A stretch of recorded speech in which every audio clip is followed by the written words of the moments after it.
എല്ലാവർക്കും നമസ്കാരം. ഇന്ന് ഞാനിവിടെ പറയാൻ ഉദ്ദേശിക്കുന്നത് ഒരു സംഭവിച്ച കാര്യത്തെക്കുറിച്ചാണ്. ഈ അടുത്ത ദിവസം സംഭവിച്ച കാര്യത്തെക്കുറിച്ചാണ്. അത്രമേൽ വളരെയധികം പ്രാധാന്യം അർഹിക്കുന്ന ഒരു കാര്യമാണ്.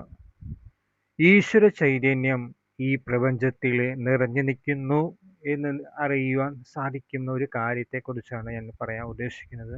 അതുകൊണ്ടാണ് ഞാൻ വീഡിയോയിൽ നിങ്ങളോട് പറയാൻ ഉദ്ദേശിക്കുന്നത്.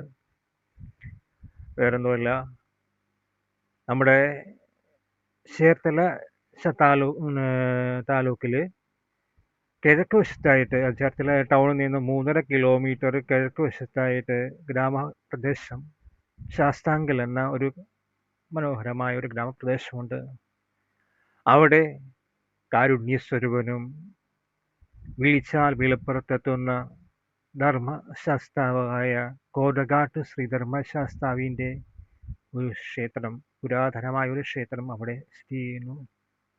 നമ്മൾ മനമുരുകി വിളിച്ചാൽ ശാസ്താവ് എപ്പോഴും ഏത് സമയത്താണെങ്കിലും നമ്മളെ സഹായിക്കാൻ ശക്തി സ്വരൂപനായ ഭഗവാൻ എത്തും എന്നൊരു സത്യമുള്ള കാര്യമാണ്.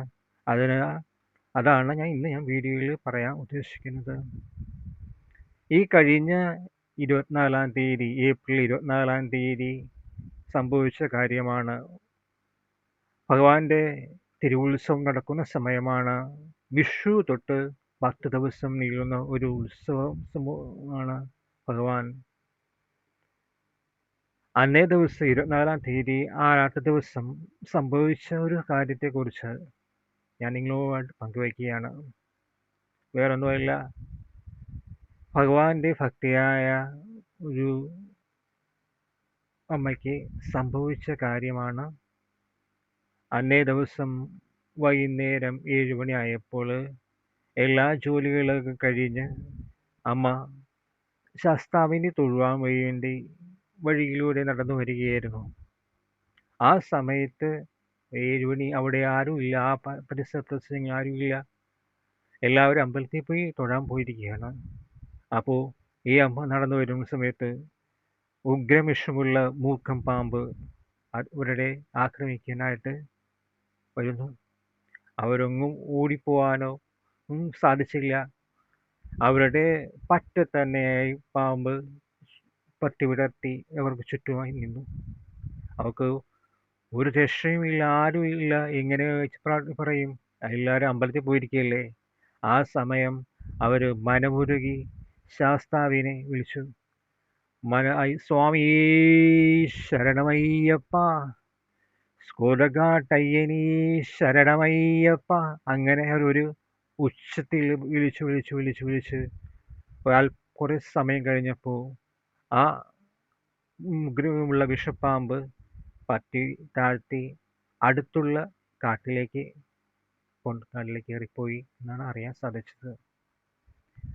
ഈ ശക്തി സ്വരൂപന്റെ നാമമന്ത്രം ഉച്ചത്തിൽ വിളിച്ചുകൊണ്ടാണ് ആ പ്രപഞ്ചശക്തി ഉഗ്രമായി പ്രവർത്തിക്കുകയും ആ ശക്തി പാമ്പിലേക്ക് പ്രവഹിച്ച് പാമ്പ് അവിടെ നിന്ന് ആ അമ്മയെ ഉപദ്രവിക്കാതെ ഇഴഞ്ഞിഴഞ്ഞ് പോവുകയും ചെയ്തു.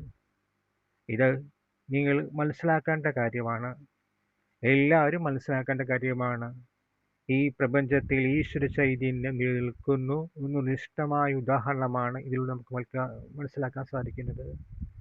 അതുകൊണ്ട് എല്ലാവരും ഭഗവാൻ ശ്രീധർമ്മശാസ്താവിനെ മനമുരുകി വിളിക്കണം.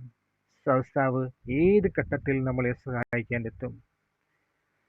ഈ ക്ഷേത്രത്തിൽ എത്താൻ ഉള്ള വഴി എന്ന് പറഞ്ഞാൽ, ചേർത്തല നിന്നും ടൗണിൽ നിന്ന് വരികയാണെങ്കിൽ ചേർത്തല കാർത്യായനി ദേവി ടെമ്പിളിൽ നിന്ന് നേരെ കിഴക്കോട്ടുള്ള കോട്ടയം റൂട്ടിലുള്ള റൂട്ടിലേക്ക് വന്നു കഴിഞ്ഞാൽ 3.5 കിലോമീറ്റർ യാത്ര തിരിച്ചാൽ പഞ്ചായത്ത് കവല എന്ന കവല എത്താൻ സാധിക്കും.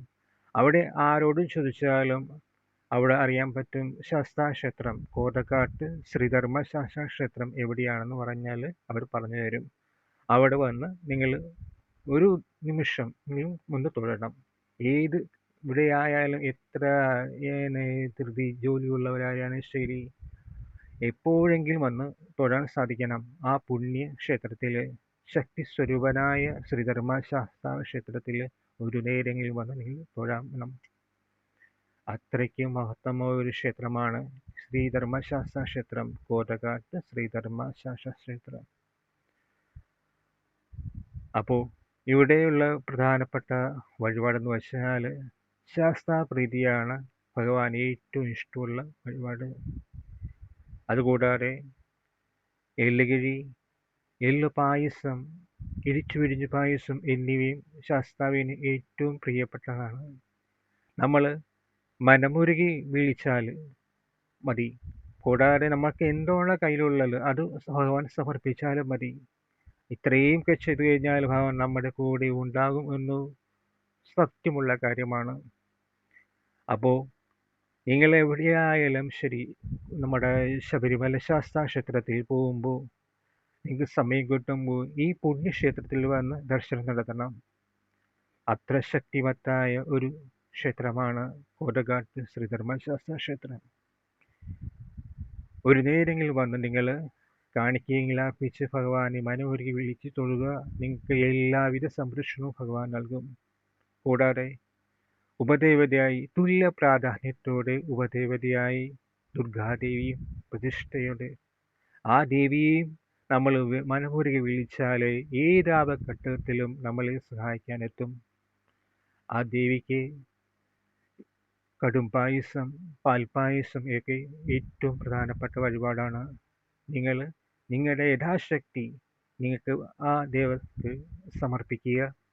നിങ്ങൾക്ക് എല്ലാവിധ ഐശ്വര്യവും സമ്പദ്സമൃദ്ധിയും ഉണ്ടാവുന്ന കാര്യത്തിൽ ഒരു സംശയവും വേണ്ട.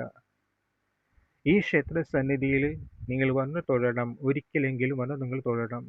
എല്ലാവർക്കും തൊഴാൻ സാധിക്കുക തന്നെ ചെയ്യണം. നിങ്ങളുടെ ജീവിതത്തിൽ ഐശ്വര്യപൂർണമായ ഒരു ജീവിതം നിങ്ങൾക്ക് ഉണ്ടാകുക തന്നെ ചെയ്യും. ഇത്രയും ഞാൻ പറഞ്ഞുകൊണ്ട് ഈ വീഡിയോ ഞാൻ നിർത്തുകയാണ്. എല്ലാവർക്കും നല്ല ഒരു നന്മകളും ഞാൻ നേരുന്നു.